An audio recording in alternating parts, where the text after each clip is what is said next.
आज आपण बनवूया कुळदाचे पिठाचे शेंगोळे।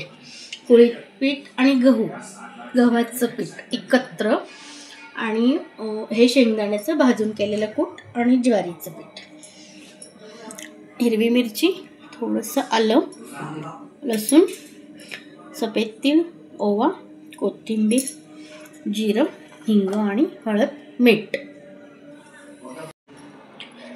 हिरवी मिरची, आलं, लसूण, कोथिंबीर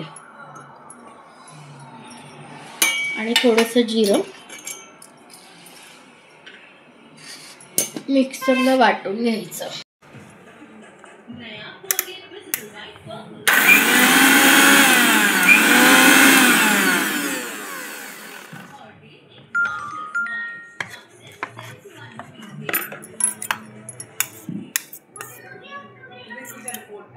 परफेक्ट।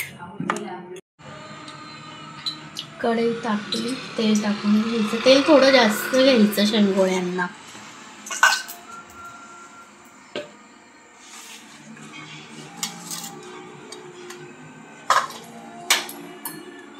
थोडं जिरं घ्यायचं, हिंग, हळद आणि आपण जे वाटण केलं ना, लसूण, कोथिंबीर, थोडंसंच आलं घ्यायचं। आलं जास्त नाही घ्यायचं। हे घ्यायचं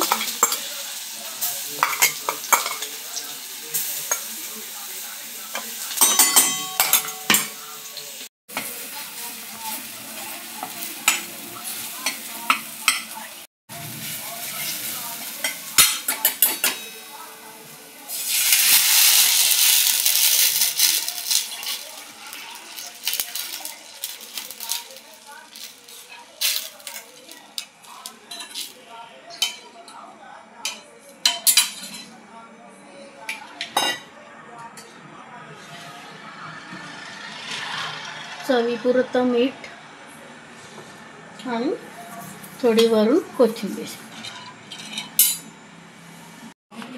ज्वारीचं पीठ, कुळीत आणि गव्हाचं पीठ। ज्वारीचं पीठ अर्ध घ्यायचं, गव्हाचं आणि कुळदाचं पीठ त्याचे निम्मे ज्वारीचं घ्यायचं। थोडा हिंग घ्यायचा आणि तीळ आणि ओवा, मीठ घ्यायचं थोडं त्या पिठामध्ये,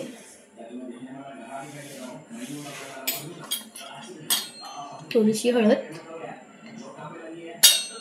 आणि पीठ मळून घ्यायचं। थोडंसं घट्ट मळायचं। शेंगदाण्याचं कूट टाकून घ्यायचं, जरा जास्तच टाकायचं।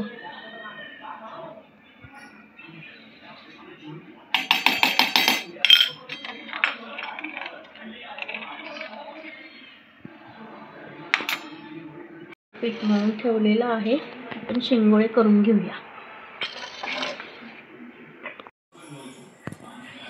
असे शेंगोळे बनवून घ्यायचे। रिंग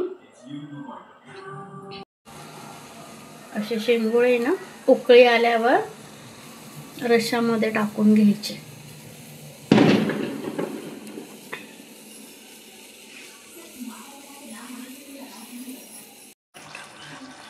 शिजले खूप छान।